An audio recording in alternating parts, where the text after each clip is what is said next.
হলো? তুমি দাঁড়িয়ে আছো কেন? এসো ভেতরে। হয়েছেটা কি বলবে আমাকে? ভেতরে আসবে তুমি?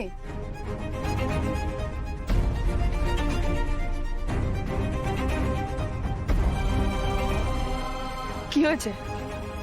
ঠিক আছো? খেয়া বলবে আমাকে কি হয়েছে? তার মানে ঠিক বলেছিলাম আমি, তাই তো? আমি ঠিক শুনেছিলাম। কালকে তুমি চিৎকার করছিলে, কাঁদছিলে, মিথ্যে কথা বলেছো আমাদের সবাইকে।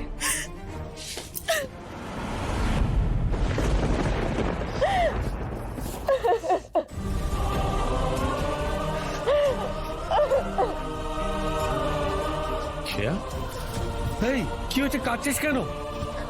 এই টাকা টাকা টাকা, এদিকে টাকা। কি হয়েছে? ঋষি, দরজাটা বন্ধ করো তো প্লিজ।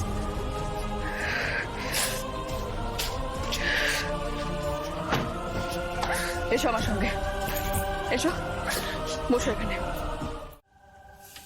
হচ্ছে না, এভাবে হচ্ছে না। একটা সহজ জিনিস কিছুতেই সহজে হচ্ছে না। ওই উজি আর ঋষি ব্যানার্জি আমাকে কনস্ট্যান্টলি সাইডলাইন করে যাচ্ছে। আপনার প্ল্যানটা যে আমি ব্যানার্জি বিল্ডার্সে ঢুকবো, সেটা ওরা কিছুতেই হতে দিচ্ছে না। অ্যাকচুয়ালি উজি ব্যানার্জি হতে দিচ্ছে না। ও শ্বশুর মশাই আর কাকা শ্বশুরকে কিসব বুঝিয়ে বাজিয়ে ওরা এখন আমাকে বলছে যে তোমাকে কয়েক লক্ষ টাকা দিলাম, তুমি তোমার নিজের কোম্পানি বানাও, নিজের আইডেন্টিটি বানাও, আমাদের কোম্পানিতে ঢুকতে হবে না। আপনি যে প্ল্যানটা করেছিলেন আমার ব্যানার্জি বিল্ডার্সে ঢোকার, সেটা কিন্তু ফেল করছে। ফেল, বুঝতে পারছেন আপনি? হ্যাঁ পারছি, সব পারছি। বুঝেছো? এখন আমাদের একটাই সামনে রাস্তা, অন্য কোনো উপায় ভাবতে হবে। ওরা দেবে না বললেই তো সেটা মেনে নেওয়া যাবে না। যাবে কি? শোনো, একটা কাজ করো, তুমি বাড়িতে গিয়ে আবার জোর জবরদস্তি করো যে তুমি ব্যবসাতে ঢুকবে। আর এর জন্য কি করতে হবে? খেয়াকে কনভিন্স করতে হবে, ওকে দিয়েই কাজগুলো করাতে হবে। কারণ ব্যানার্জিদের ব্যবসায় খেয়ার একটা বড় ভাগ আছে।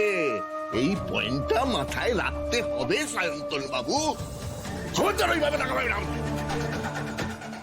খেয়াকে মেরেছো কি জন্য? হ্যাঁ, বোকার মতো গায়ে হাত দিয়েছো কেন? তোমাকে কি বলেছিলাম আমি? কি বলেছিলাম?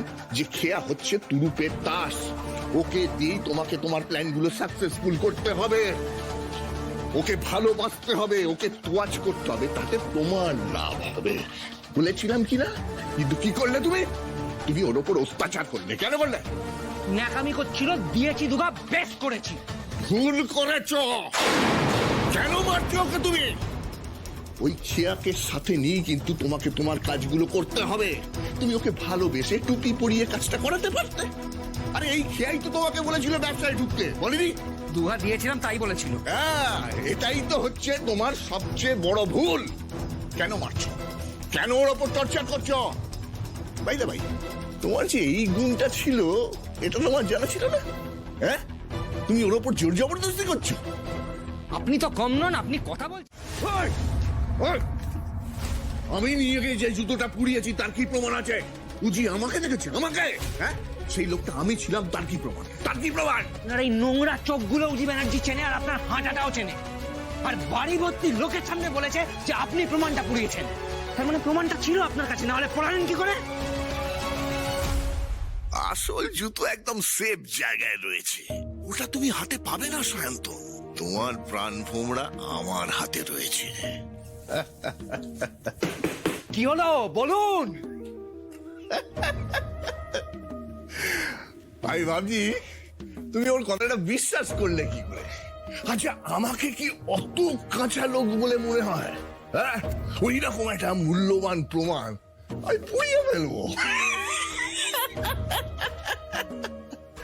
শোনো সায়ন্তন, আমাকে দেখে তোমার যতটা শয়তান মনে হয় না, আমি তার চেয়ে ঢের বেশি শয়তান।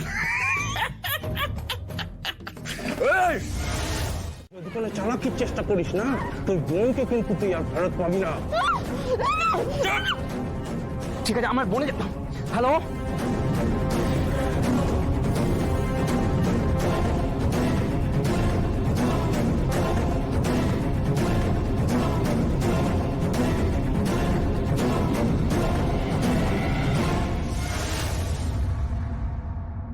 ম্যাডাম, ঠিক ছিল?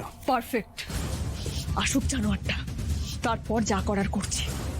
তুই কি করবি? মেন্টাল টর্চার করবি? ওর বোনের ক্ষতি করে দিবি এসব বলে? ওর মুখ থেকে কথা আদায় করার চেষ্টা করবি? এটা সম্ভব কখনো? যে ও একটা ডেঞ্জারাস ছেলে, একটা ধূর্ত শয়তান টাইপের ছেলে। আমি এত ক্রিমিনাল দেখেছি কিন্তু ওর মতো দেখিনি। ওকে কাবু করা অত ইজি না, আম টেলিং ইউ। ওর পেট থেকে এইভাবে কথা বের করতে পারবি না। তাহলে কি করে বের করবো? করতে হবে, এটা আমাদের করতেই হবে দিদি।